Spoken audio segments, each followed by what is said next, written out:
То, что было обнаружено в грузовом отсеке этого грузовика, потрясло мир во многих отношениях. Обычный, ничего не подозревающий водитель этого транспортного средства не осознавал, что на самом деле он перевозил из пункта А в пункт Б.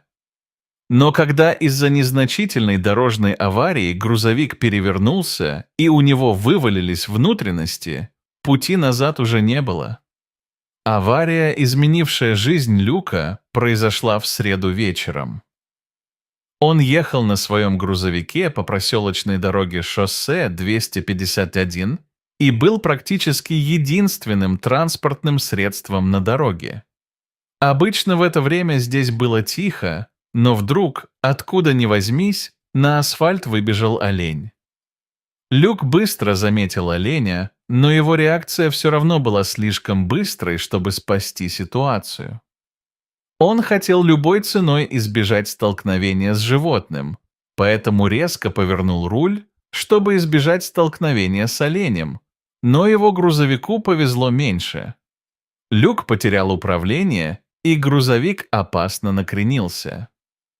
Прежде чем Люк смог осознать ситуацию, грузовик уже с громким стуком приземлился на асфальт. К счастью, на остальной части дороги не было водителей, потому что авария могла быть намного хуже. Лаки выполз из своей каюты, страдая от боли и стоная. И тут он увидел это. Его автомобиль не просто завалился на бок. В результате столкновения верхняя часть его грузовика открылась, а вместе с ней и весь груз, находившийся внутри, высыпался на шоссе. По всей дороге были разбросаны предметы, и большая часть зелени рядом с шоссе также была засыпана. Люк пару раз тряхнул головой, чтобы прийти в себя после аварии, а затем направился к таинственному содержимому своего собственного грузовика. «Что это такое?» – прошептал он сам себе, оказавшись между голубыми и белыми шарами, которые покрывали шоссе. Люк был счастлив, что его грузовик случайно не задел ни одну другую машину, но конечный результат все равно ошеломил его и сбил с толку. На этом ли он ехал в город? Что еще более важно, почему он ехал на этом? Люк вспомнил, как сегодня утром загружал вещи в грузовик, что уже было довольно странно. Обычно Люк отвечал за весь процесс транспортировки. Это означало, что он сам загружал товары, отвозил их в конечный пункт назначения и там выгружал. Он всегда знал каждую деталь о товаре, который перевозил. Но когда он прибыл сегодня утром, рабочие уже стояли там, готовые принять все на себя. Вещь. Люк подписал какие-то бумаги, а затем взял на себя всю погрузочную часть операции. Люка отправили в офис на другом конце территории, где он должен был ждать, пока они закончат. Это было необычно, и когда Люк спросил об этом, они сказали ему, чтобы он не беспокоился. По их словам, это его не касалось. В то время Люк не придал этому особого значения. Он был доволен помощью и воспринял это время погрузки как столь необходимый перерыв после нескольких долгих дней вождения, но сейчас, глядя на рассыпанный бело-голубой груз, ему вдруг стало не по себе. Удача коснулась его ноющей спины, когда он присел на корточки рядом с одним из бело-голубых мячей. Издали они напоминали мячи для регби, но не профессиональные, а те, которыми играют на пляже. Все они были разного размера, но с одинаковым цветовым рисунком. Люк взял его в руки, но, присмотревшись, понял, что это вовсе не мячи для регби. Это была какая-то оберточная бумага, закрывающая твердый сверток внутри. Люк начал отрывать этот внешний слой, но прежде чем он смог разглядеть его внутренности, вдалеке послышался какой-то звук. Люк оглянулся и увидел, что к нему приближается несколько тускло освещенных фар. Они быстро увеличивались, что указывало на высокую скорость.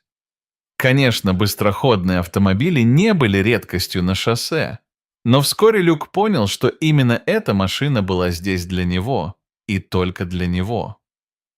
Через несколько лишних секунд Люк увидел и остальную часть приближающейся машины. Навстречу ему ехал большой черный внедорожник с тонированными стеклами. Подъехав ближе, он замедлил скорость и в конце концов припарковался рядом с перевернутым грузовиком. Из него вышел мужчина в темном костюме.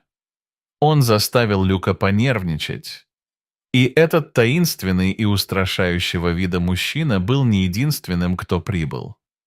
Через несколько минут его грузовик был окружен по меньшей мере 10 другими машинами такого же дизайна.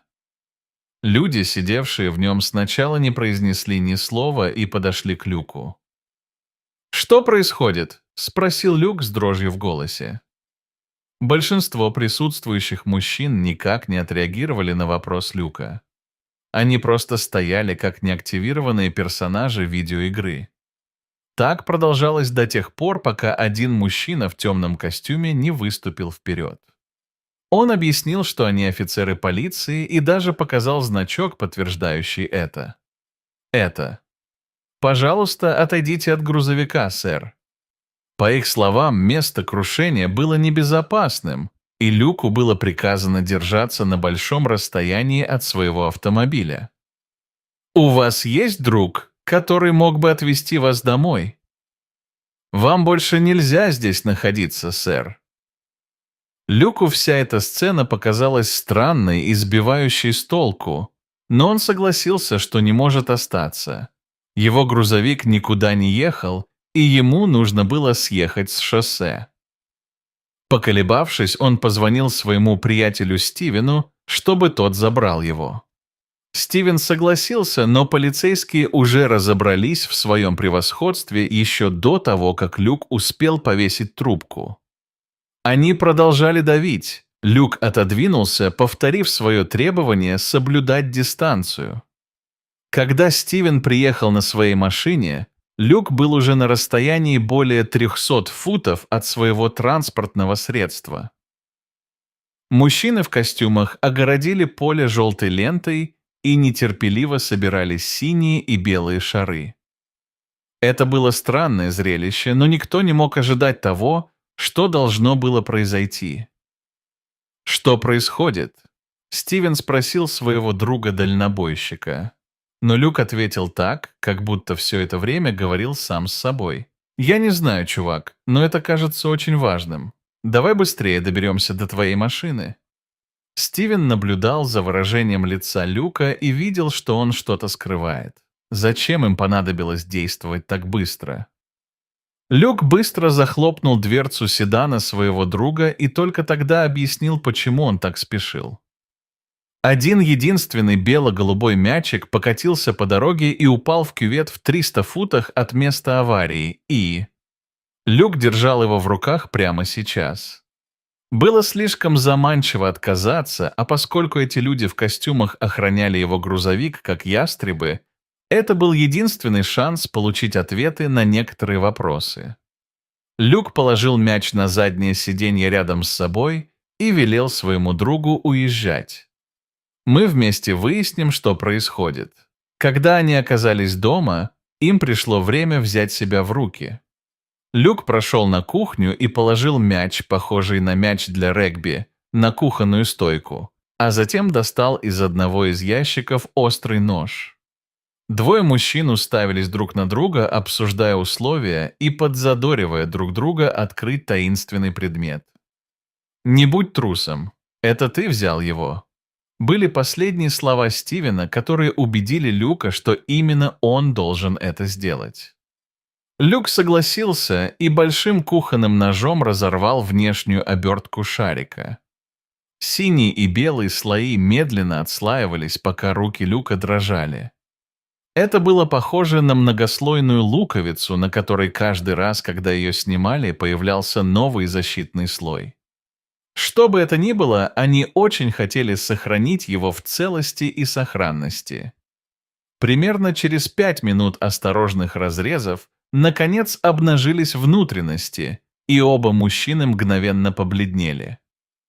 «Вы перевозили это и понятия не имели?» — спросил Стивен у Люка, недоверчиво глядя на своего друга. Люк просто покачал головой, а по его лбу продолжал стекать пот. Если бы он знал об этом, то никогда бы не поставил свою подпись на тех документах о перевозке сегодня утром. По словам друга Люка, сейчас они могли сделать только одно – позвонить в полицию. Но прежде чем Стивен успел дотянуться до телефона, Люк остановил его. Он знал, что разбойники с большой дороги представились полицейскими. Что, если они контролируют копов? Или что, если они на самом деле копы? Может быть, все коррумпировано. В любом случае, если мы позвоним им, они сразу узнают, где мы, и найдут нас, нервно объяснил Люк. Должен был быть другой способ. И вот тогда умный водитель грузовика кое-что придумал. Документы на перевозку. Больше всего этим утром он сожалел о том, что подписал единственный лист бумаги, который мог им помочь. В таких отчетах всегда указывались адреса погрузки и разгрузки по соображениям транспорта и GPS. Так что если бы они знали, куда нужно направить грузовик, то, возможно, смогли бы предсказать, куда он направится дальше. Люк подбежал к своему пальто и сунул руку в нагрудный карман. «Вот оно», — сказал он с явным волнением. Люк разложил лист бумаги на кухонном столе и указал конечный пункт своего путешествия. «Вот куда нам нужно отправиться. Нам нужно собрать доказательства того, что там происходит». Друг Люка нервничал, но не мог отрицать, что это было их единственным решением. Если полиция не собиралась помогать, им нужно было что-то предпринять самим. Двое мужчин снова сели в машину Стивена и поехали по указанному адресу так быстро, как только могли. На шоссе они снова проехали мимо места аварии. Дорога была уже полностью расчищена, и никаких следов его грузовика не было видно. Примерно через час двое мужчин добрались до пункта назначения, указанного навигатором. И там они сразу же наткнулись на золотую жилу. Люк указал рукой и увидел свой грузовик, стоящий рядом со старым складом. Люк также узнал нескольких мужчин, стоявших рядом с ним. Это были те же люди в костюмах, которые раньше отгоняли его от грузовика. Эти люди были бдительны и хорошо обучены, поэтому Люку и Стивену нужно было быть осторожными. Они припарковали свою машину за углом и наблюдали с безопасного расстояния. Снова эти синие и белые шарики. Люк и Стивен видели, как шарики доставали из его грузовика и заносили на склад. Мужчина в костюме постоянно осматривал местность, явно желая, чтобы никто не вторгся на его территорию. Но это не остановило Люка от попыток. Смелый человек сфотографировал процесс извлечения, а затем даже пошел еще дальше. Когда несколько охранников отвернулись, Люк сделал смелый шаг и подошел еще ближе. Он хотел получить более качественные снимки, и теперь находился всего в 30 футах от входа в здание. Но это было ошибкой. Люк был осторожен, но недостаточно и случайно наступил на ящик, стоявший за мусорным контейнером. Люк понял, что совершил ошибку, но у него не было времени исправить ее. Прежде чем Люк смог пошевелиться, его окружили сотрудники в костюмах. Они схватили его за шиворот и быстро нашли. Стивен прятался за деревом чуть поодаль. Они были пойманы и боялись последствий. Их вместе затащили внутрь здания и усадили на деревянные стулья. Двое перепуганных шпионов нервно оглядывались по сторонам, пытаясь понять, в какое место их привели. Большая часть склада выглядела пустой, за исключением угла, в котором они сидели, который казался чем-то вроде лаборатории. «Нам очень жаль. Мы совершили ошибку!» Стивен закричал в панике. Но, как и на шоссе, мужчины не отреагировали. Вскоре после этого в комнату вошел мужчина в белом лабораторном халате. Он встал перед Люком и Стивеном и спросил, кто они такие и зачем пришли. Прежде чем ответить, Люк проанализировал мужчину. В отличие от мужчин в костюмах, этот мужчина выглядел совсем по-другому. На его лице уже не было прежнего сурового выражения. Место. Напротив, он выглядел спокойным и собранным, почти дружелюбным. Его голос был мягким и располагающим, и это убедило Люка сотрудничать. «Меня зовут Люк, и я первый водитель того грузовика, что стоял снаружи». После этого общего вступления Люк также объяснил весь путь, который привел их в это затруднительное положение. Он рассказал все, зная, что скрывать правду в данный момент бессмысленно. Они были в полной власти самих себя, и только правда могла их спасти. Стивен, очевидно, разозлился из-за того, что Люк проболтался. «Зачем ты им все рассказываешь? Разве вы не знаете, что вмешиваетесь и в мою жизнь? До вашего сегодняшнего звонка со мной все было в порядке. Теперь я уже не так уверен». Лаборант вмешался и успокоил обоих мужчин. «Ничего не случится». Человек в белом халате заверил Люка и Стивена, что они останутся целыми и невредимыми, но ему пришлось спросить, почему Люк украл одну из их бело-голубых упаковок. Глаза Стивена умоляли его друга не отвечать, но Люк снова поверил, что правда спасет их, и высказал то, что думал. Человек в белом халате попросил Люка протянуть руку и показать ему предметы. Он знал, что Люк принес их с собой, и это действительно было так, когда Люк протянул свою ладонь. Лаборант выхватил предметы из руки Люка и положил их на стол между ними. Послышался лязгающий звук, когда предметы ударились о металлический стол, и лица Люка и Стивена снова побледнели. Они уставились на большое количество шприцев и пакет с таблетками. Что это такое? Это наркотики? Что это за место? Вы преступники? Все эти вопросы слетели с губ Люка. Мужчина в белом халате рассмеялся и заявил, что Люк отчасти прав. Он объяснил, что его зовут Дэвид Ларсон. Я химик, и эти продукты действительно имеют отношение к лекарствам. Это своего рода ингредиенты, и они защищены непритязательной шарообразной структурой. Но в них нет ничего противозаконного. Доктор Ларсон пригласил ребят встать и провел их по своей лаборатории. Он объяснил, что работает на правительство, и в этой секретной лаборатории он создает новые виды лекарств от множества болезней. И эти шприцы и таблетки – лишь один из необходимых нам ингредиентов. Компоненты для лекарств ежедневно доставлялись по всей стране на грузовиках без опознавательных знаков, таких же, как у Люка. Этот груз необходимо было держать в секрете, потому что ингредиенты в этих поставках были чрезвычайно дорогими и, следовательно, представляли собой желанную цель для кражи преступниками с черного рынка. По словам доктора Ларсона, стоимость одного шарика значительно превышает $10. Вот почему мы прячем их в этих бело-голубых шариках, чтобы они выглядели как обычные пляжные игрушки. Водителей мы тоже держим в неведении. Чем меньше людей знает, тем лучше.